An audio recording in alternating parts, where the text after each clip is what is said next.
अस्सलाम वालेकुम CSS and PMS aspirants. उम्मीद है आप सब खैरियत से होंगे। आज मैं दूसरी वीडियो के साथ हाज़िर हुआ हूँ और इस वीडियो के बनाने का मकसद ये है कि एक्साइज एंड टैक्सेशन ऑफिसर की सीट आई है, उसे हम देखें, उसे डिकोड करें और उसके बारे में थोड़ा सा डिपार्टमेंट के बारे में आपको बताएं कि कैसा डिपार्टमेंट है और इसका सिलेबस कैसा होगा और इसमें एलिजिबिलिटी क्राइटेरिया क्या है और आप अप्लाई कैसे कर सकते हैं।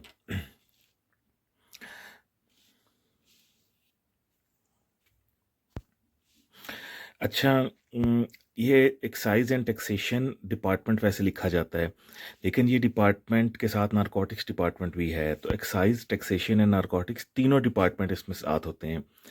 और इसको ये प्रोविंशियल डिपार्टमेंट है। इसको जो डील कर रहे होते हैं वो directorate general of excise and taxation होता है। ये शामी रोड पेशावर में लोकेटेड है। इसका जो डिपार्टमेंट का जो हेड होते हैं वो सेक्रेटरी होते हैं, सेक्रेटरी एक्साइज। और इसके रीजनल ऑफिसेस होते हैं, 8 डिवीजन्स हैं केपी की। तो उसमें इनके रीजनल ऑफिसेस फिर एबटाबाद में है, कोहाट में है, इसी तरह स्वात में है, मर्दान में है, डीआई खान में है। तो ये ऐसे करके इनके प्रोविंशियल के रीजनल ऑफिसेस बन जाते हैं। और ये एक बहुत ही तगड़ा डिपार्टमेंट है।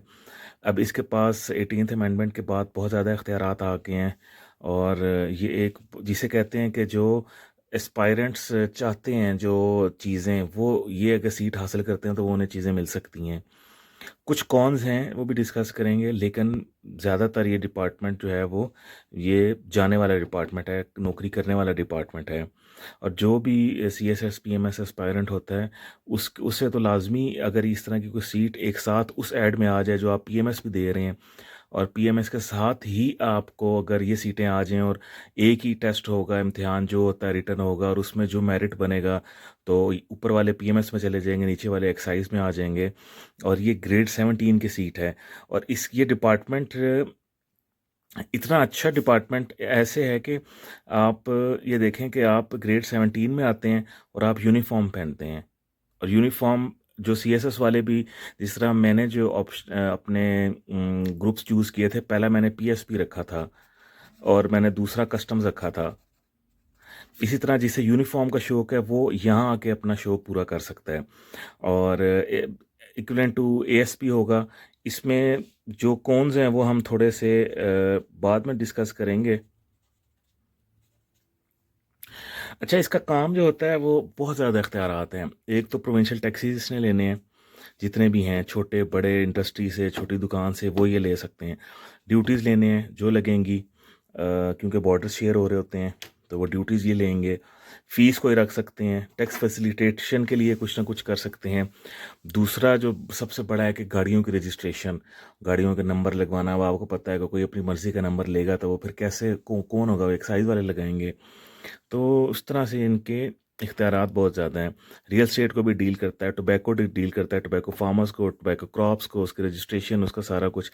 तीसरी सबसे बड़ी इंपॉर्टेंट चीज़ इसके साथ है वो नारकोटिक्स जुड़ गया है। अब आपने देखा होगा कि अब इनका जो एहलकार है जो 7 ग्रेड का हो या उससे भी नीचे हो, एक ठीक ठाक पढ़े लिखे, किसी भी तरह के माली लिहाज से भी ठीक ठाक बंदे को वो उसकी तलाशी किसी भी वक्त ले सकता है। कैसी भी तलाशी लेनी हो ये गाड़ियां रोक के तलाशी लेते हैं। तो आप ये देखें कि इनकी पावर कैसी है।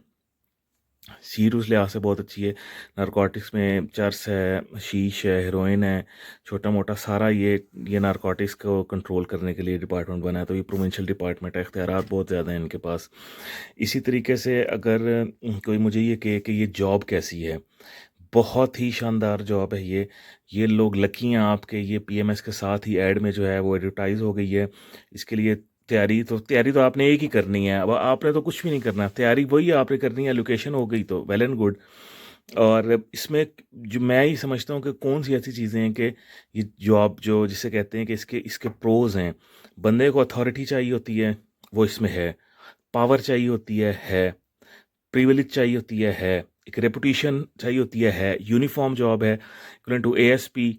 और फिर आप ऊपर एसपी लेवल पे चले जाते हैं, फिर आप, लेकिन इसके ओहदे थोड़े से नाम चेंज होते हैं। वो ईटीओ बन जाएगा, फिर 18 में जाके एक्साइज टैक्सेशन ऑफिसर हो जाएगा। अभी असिस्टेंट है, फिर ईटीओ में 18, ज़्यादातर 18 ही होते हैं, ज़्यादा पोत हुआ डायरेक्टर 19 में चले गए, ज़्यादातर यही होता है। फिर वो इक्वलेंट टू एसपी या एसएसपी हो जाएगा। और इसके जो कॉन्स हैं वो, एक और इसका फ़ायदा है कि गाड़ियाँ बेतहाशा हैं। आपको पता है कि स्मगल वाली गाड़ियाँ, बगैर नंबर के, चोरी की तो ये सारी इन्हीं का माल है सारा। गाड़ियाँ इनके पास ढेर हैं, ज़बरदस्त गाड़ियाँ हैं। अच्छा, और इसमें अगर मैं कॉन्स की बात करूँ तो घर नहीं मिलता, सबसे बड़ा नुकसान। सैलरी बहुत कम है, कोई अलाउंस नहीं है। पोस्टिंग अगर दूर हो गई तो फिर आना जाना होगा। ज़्यादातर अपने इलाकों में ही पोस्टिंग कर देते हैं, तो ये भी इसे फ़ायदा ही गिनेंगे। प्रमोशन नहीं होती, मतलब कि अगर आप 30 साल की सर्विस है तो 18, ज़्यादा से ज़्यादा आप 16 में अगर आए हैं तो 18 में चले जाएंगे, 17 में चले आए हैं तो 18-19 तक चले जाएंगे। लेकिन ये है कि ऊपर वाली ये वाली चीज़ें जो आप सीएसएस में ढूंढ रहे होते हैं, पीएसपी में, वो आपको यहाँ मिल जाएंगी। दबदबा, पावा, हर चीज़ इसमें मिल जाएगी। अब थोड़ी सी ऐड के बारे में बात करते हैं। ऐड जो है वो अभी आया फरवरी में, 20 फरवरी की इसकी आखिरी तारीख है। वही आपने करना है, अप्लाई करना है। वो जो आप पीएमएस के लिए करेंगे, जो वही एक ऐड होगा। इसमें सीट की एलोकेशन इस तरह है कि मेरिट की 4 सीटें हैं और फीमेल की 2। अब फीमेल 2 आ जाएंगी। मुझे लगता है कि यहाँ से भी जो है ना वो आधी लड़कियाँ ही लेंगे। ये जोन 1 की 3 है, फाटा वाला, पेशावर वाला जो है वो 3 है, 3 जो है ये स्वात वाला 3 है, डे खान वाला 2 हैं, हज़ारा वाला 2 हैं, और ये जो नया एक बनाया है इन्होंने, इसकी 2 सीटें हैं। इस तरह से ये टोटल 22 बनेंगी।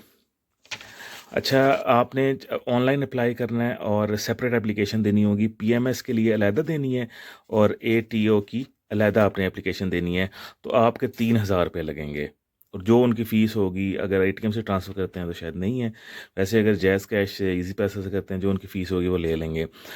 इसमें आपने एहतियात करना है कि आपने ऑप्शनल सब्जेक्ट्स जो है वो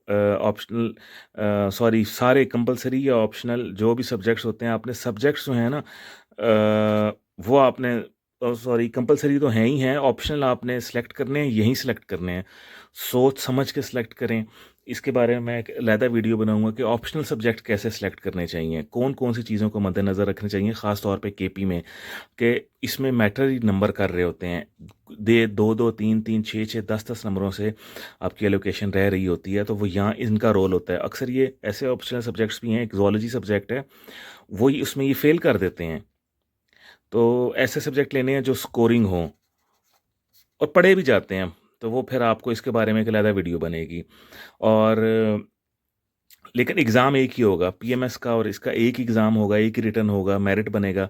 जैसे सीएसएस का अब यहाँ ज़्यादा चॉइस मिल गई है, ऊपर ना गए तो यहाँ आ जाएंगे, और फिर उसके बाद मेरिट में एलोकेशन हो जाएगी। तो ये थी आज की छोटी सी वीडियो। मैं यही कहूँगा कि लाजमी अप्लाई करें। अब होता ये है कि मैंने पिछली दफ़ा जो ऐड देखा, उसमें तहसीलदार और एक्साइज़ इंस्पेक्टर की सीटें ना अलहदा-अलहदा दी हुई थी। नायब तहसीलदार अलहदा था और एक्साइज़ वाला अलहदा था। तो कुछ लोगों ने जो है वो तहसीलदार में अप्लाई किया, कुछ लोगों ने सिर्फ एक्साइज़ में किया। मेरे जैसे बहुत कम लोग थे जिन्होंने दोनों में अप्लाई किया था, और फिर हमारा फ़िज़िकल हुआ था और फिर हमने जाके वहाँ दिया था। अब आप ये देखें ना कि ऊपर उसका, लेकिन ये था कि इंटरव्यू जो है ना वो अलहदा हुआ था।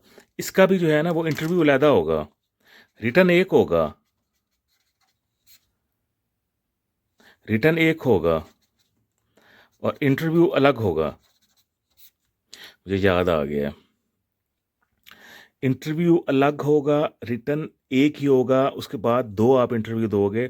जैसे एक्साइज़ का मैंने अलहदा दिया था, तहसीलदार अलहदा दिया था। तो दोनों में अप्लाई करना चाहिए, क्योंकि अक्सर ये होता है कि लोग तहसीलदार में हो जाते हैं, फिर एक्साइज़ में आपके पास चांस बच जाता है। तो कभी कभी आपके इंटरव्यू के दोबारा चांस मिलने से ये होता है कि आपने रिटर्न में तो ले लिए। अब आपके चलें कि अब तहसीलदार, एक ये जो पीएमएस का इंटरव्यू नहीं अच्छा हुआ, लेकिन आप एक्साइज़ में ज़्यादा मेहनत करके नंबर अच्छे ले सकते हैं। मेरे दोनों में नंबर जो हैं, एक्साइज़ और जो तहसीलदार हैं, दोनों में नंबर अलहदा-अलहदा हैं।